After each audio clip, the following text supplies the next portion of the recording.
Arkadaşlar hoş geldiniz. Umarım keyifler yerindedir. Umarım her şey yolunda gidiyordur. Bugün sizlerle beraber bu hayvan gibi tank build'in son upgrade'ini anlatacağım sizlere. Yeni bir şey keşfettim. Bayıldım. Mükemmel oldu. Bir tane ağzı açık Çinli abimiz var. Pog diye. Belki bilenler bilir. Hani çok nadir, çok az kişinin bildiğini düşünüyorum Türkiye'de. Çok kaliteli bir halini yaptı bu build'in. Ve onu gördükten sonra bayıldım. Hemen denemek istedim. Direkt koydum, denemeyi yaptım ettim. Muazzam oldu. Bizim bu ile çiçek gibi oturdu arkadaşlar. Kesinlikle öneririm.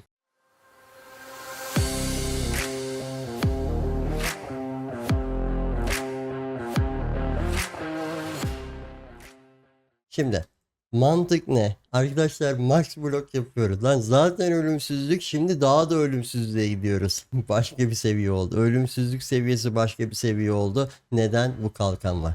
Bu kalkanı ve neden ölümsüz olduğunu vesaire anlatacağım. Fakat önce ufak bir şeyden bahsedeceğim. Artık bütün ruinleri, bütün ultimatum modlarını yapabiliyoruz. Her ultim modunu, her şeyini yapabiliyoruz. Peki bu ne anlama geliyor? Bütün iskelet ultimatumlarını yapabilmek anlamına geliyor. Peki başka ne anlama geliyor? Diğer anlamı da şu. Artık ultimatum farmında arkadaşım Grueling Gauntlet alabileceğiz. Bu da ne demek? 13 roundda çıkarıyor round sayısını. Yani daha güzel ödüller gelecek artık. O son 3 roundda daha da kaliteli ödüller gelecek. Hani Mesh Blooded Hunter vesaire. Ve üstüne burada diyor ki herhangi bir mod seç. Mod seçmeyeyim, sıkıntı yok. Bütün modları yapabiliyorum sonuçta. Yani başka bir seviye oldu arkadaşlar. Ciddi anlamda başka bir seviye oldu. Kesinlikle hepinizi bir öneririm. Şimdi bu halini anlatmadan önce hemen bir showcase atayım. Mesela öncelikle şunu göstermek istiyorum size. Bu acayip zordur normalde. Yani diğer bir önceki RF halini yapması imkansız gibi bir şey. Neden? Abi recovery'ni düşürüyor. Less recovery. Ruin var. Üstüne bir de Poison var. Poison dot. Hem less recovery hem poison dot. Üstüne bir de totem var. Sürekli daha fazla hasar almanı sağlıyor. Yani olmaması gereken bütün modlar var arkadaşım. Yani şu en alttaki bütün modlar var neredeyse. Şimdi bu modun, bu ultimatumun ne kadar kolay olduğunu göstereceğim sizlere. Hadi girelim beraber. Hemen başlatıyorum. Tak tak tak. Ve bunu AFK yapacağız tabii ki de. AFK yapacağız. Çiçek gibi arkadaşlar. Çiçek gibi. Yani bu zorlu, en zor ultimatumlardan birisi olmasına rağmen hani ruinler vesaire var. Ama sorun yok. Neden? Ruinler bize vurdukça blok atıyoruz. Vurdukça blok atıyoruz. Neden? Blok kepiz arkadaşım, gördüğün gibi. Nerede blok şansım? Heh. 70-70 blok kepiz. Ve bu yüzden de hiçbir şekilde ruinlerden hasar yemiyoruz. Yani ruin yemiş sayılmıyoruz. Ve bu yüzden de modlar bizi bozmuyor. Efsane bir şey. Bunu peki nasıl sağlıyoruz? Şunu sağlıyor. Svalin Helmet Shield, Svalin Shield'ı var. Svalin Shield'ı diyor ki Block'un Lucky diyor. Block Lucky ne demek arkadaşım? 2 kere roller demek. Yani şöyle düşünün. Ruin size vurdu.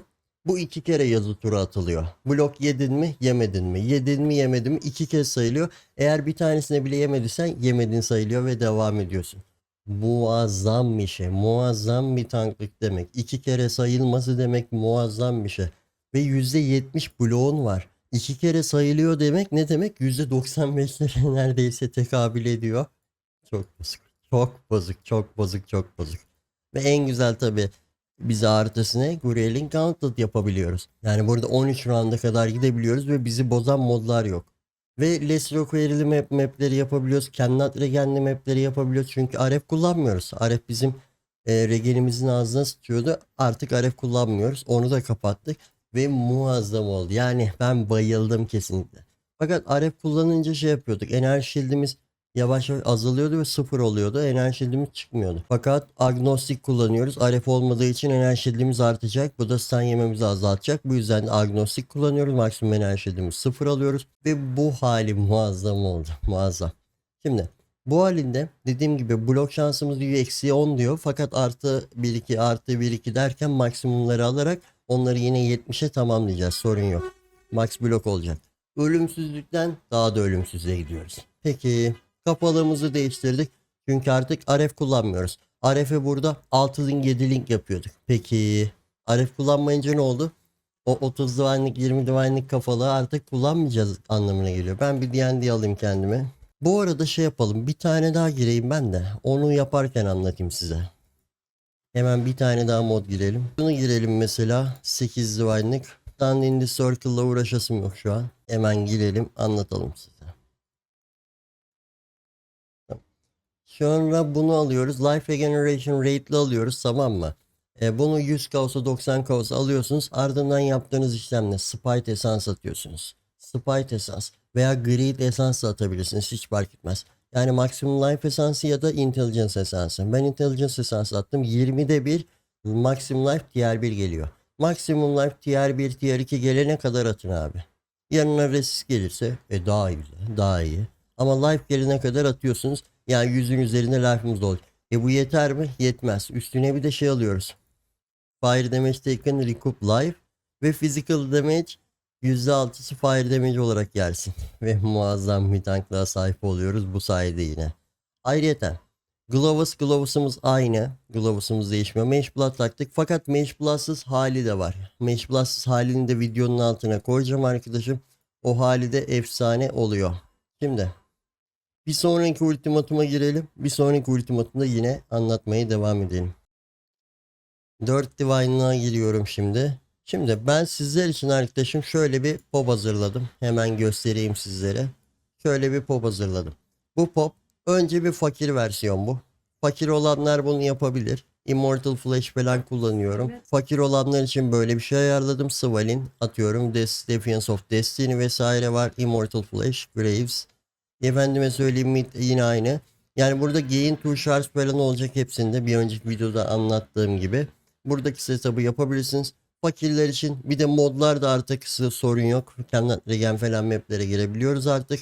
Ve olmazsa olmaz yapmanız gerekenler söyledim. Blok şans falan önemli. Ya fakirler için bunu yapabilirsiniz. Şu an ne kadar yaparsınız bilmiyorum ama 45 divine olur, 50 divine, 60 divine. Ya ben 45'e yapmıştım o diğerini. Ama diğerinden çok çok daha ucuz oldu. Neden daha ucuz oldu? Hemen bir sonraki ultimatumda anlatayım. Onu da şimdi bir sonraki ultimatumu da başlatalım. Hemen size neden daha ucuz olduğunu anlatayım. Şimdi artık. Normalde biz biliyorsunuz Maximum Fire Resist'i kalın bir shield kullanıyorduk. Artık ona ihtiyacımız yok. Hiçbir şekilde ihtiyacımız yok. Ve gidiyoruz onun yerine, yani o 10 duvan falan oluyordu. Onun yerine bunu kullanıyoruz. Bu kaç para? 30 kaos kardeşim. Hiçbir şeyi yok yani 30 kaos. Peki önceden e, üçlü bir şey kullanıyorduk. Burning damage'li, more damage'li, efendim Consecrated Grant'lı falan bir helmet kullanıyorduk. Artık ona ihtiyacımız yok. Onun yerine şey kullanıyoruz artık. Böyle bir helmet kullanıyoruz. O da kaç paraydı? Yapımı yaklaşık bir 4-5 divine tutuyordu yani minimum. Ve direkt hazır alırsan da 6-7 divine'ı bulabiliyordu. Artık ona da ihtiyacımız yok. Neden? Böyle bir helmet'la işimizi görebiliyoruz. Ve bu da bu yılda çok çok çok çok daha ucuzladı anlamına geliyor. Bu haline çok çok daha ucuza, hatta 45 divan bile tutmayabilir, öyle söyleyeyim sizlere. Daha ucuza yapabilirsiniz artık bu memur versiyonu. Şimdi geçelim bir sonraki ultimatuma ve orada da zengin versiyonu anlatayım. Hemen 4 divine'ı koyuyorum. Şimdi bu fakir versiyonu, dediğim gibi zengin versiyonu da bu. Zengin versiyonu içinde şöyle şeyler yapıyoruz şimdi. Zengin versiyonu içinde yine helmet'ımız aynı. Şeyimiz aynı. Shield'imiz aynı. Hiçbir şey değişmiyor. Valorium falan her şey aynı. Hateful Accuser, Defiance of Destiny her şey aynı. Gloves'ımız, botumuz. Bir tek Mage Blood takıyoruz. Yani tek farkı Mage Blood takıyoruz ve Progenesis takıyoruz. Progenesis yerine Battle Fate vesaire de kullanabilirsiniz. Fakirlik falan. Ama Progenesis şart değil. Onu söyleyebilirim. Sonra Javel'larımız bu şekilde. Efendime söyleyeyim Watcher'ımız bu şekilde gibi gibi gibi kullanabilirsiniz. Zengin versiyonu da bu. Ya bu taktiği kullanabilirsiniz level almak için. Bak 8 Divine oradan aldım. Bir Divine de buradan düştü. Yenur Omega 5. Bir de sizlere şeyde göstereyim. Map'te göstermek istiyorum bu canavarı. Sepulchre'ye girelim şimdilik. Geldim ultimatuma. Ultimatumda artık hiçbir şekilde mod seçemiyoruz. Kendiliğinden seçiyor 13. rounda gitmek için. Şimdi başlattım ultimatuma. Biz bu ilde anlatmaya devam edelim. Şimdi bu ildin öncelikle dediğim gibi leveling yine arkadaşım Muhammed Ali Hollow Palm'la yapın. Başka bir levelingle vesaire uğraşmayın. Wolf artı Muhammed Ali çiçek gibi bu halde levelinginizi yaparsınız. Gidersiniz fıtı fıtı Wolf artı Muhammed Ali ile uça uça gidersiniz. Ben çok beğendim bu leveling'i. Geçen gün tekrardan yeniledik. Bir önceki videom 9 ay öncenin de bir güncelleme atalım dedik. Ardından 5way ama önermiyorum. Nasıl yapın? Level'inkinizi bak. Onu söyleyeyim. Nasıl yapın? 5way muhabbeti. 5way girmeyin çünkü şu anda çok pahalı. Hani ligin şu zamanında, şu döneminde çok pahalı 5way. Peki ne yapacağız hocam? Direkt 68 oldun Muhammed Ali Level'inkle. Geliyorsun direkt Lili'yi açıyorsun. Bütün gemleri level 1 alıyorsun arkadaşım. Bütün gemleri level 1 alıyorsun. Ve arkadaşım direkt bu simülakruma dalıyorsun. Simülakruma daldığında 68 levelde bütün gemleri bir level alıp simülakruma daldığında o seni level aldıracak. 80-90 levele kadar götürecek. Simülakrumda da çok rahat bir şekilde level alacaksın. Yine AFK takılabilirsin. Simülakrumun ama hepsini bitiremiyorsun. 12. 13. wave'de bir takılacaksın. Çünkü level 1 gemler ve 68 levelde girdin simülakruma. Ama tabi oradan beleşe direkt level alabilir. Hatta üstüne para kasacaksın simülakrumdan. Para kasarak level alabilirsiniz. Bu şekilde level almanızı öneriyorum şu anda. Peki geldik. Şunu tekrardan ilerleteyim. Ve geldik modlar, artık bu modlar sadece bozuyor. Şuradaki Arakali ve Tukama öneriyorum artık. Arakali ve Tukama alıyoruz. Olmazsa olmazlarda Flask Gain to şarj olacak. Fakirseniz hani Mesh Blood'lıysanız Increase efekti zaten alın geçin. Ardından sakın ama sakın Stun Emoid almıyorsunuz. Plus'tan, Pantheon'dan vesaire. Glowus'ta bu mod girsin olacak. Spread enemy etrafa AV halinde Ignite bırakıyor. Bütün itemlerden 90 life almanızı öneririm. Minimum 90. Bot'tan, Glowus'tan, efendime söyleyeyim Helmut'tan gibi yerlerden minimum 90 artı life alın. Chaos Resistance kesinlikle cap olsun. Ona sakın unutmayın. 75 Chaos Resist. Ardından Chance to Ignite %100 olsun. Bunu nasıl anlayacaksınız? C'ye basacaksınız. Ofansa geleceksiniz. Buradan Detonate dedi seçin. C'ye bastın, ofansa geldin. Detonate dedi seçtin. Geliyorsun Chance to Ignite burada yazıyor. %114. Buradan ekstra bir takviye olarak şunu aldım ben. O yüzden fazla sıkıntı çekmezsiniz. %15 Chance to Ignite. Ve eğer sıkıntı yaşarsanız da buralara Chance to Ignite tatlı satın. Warmonger tatlı oluyor o da.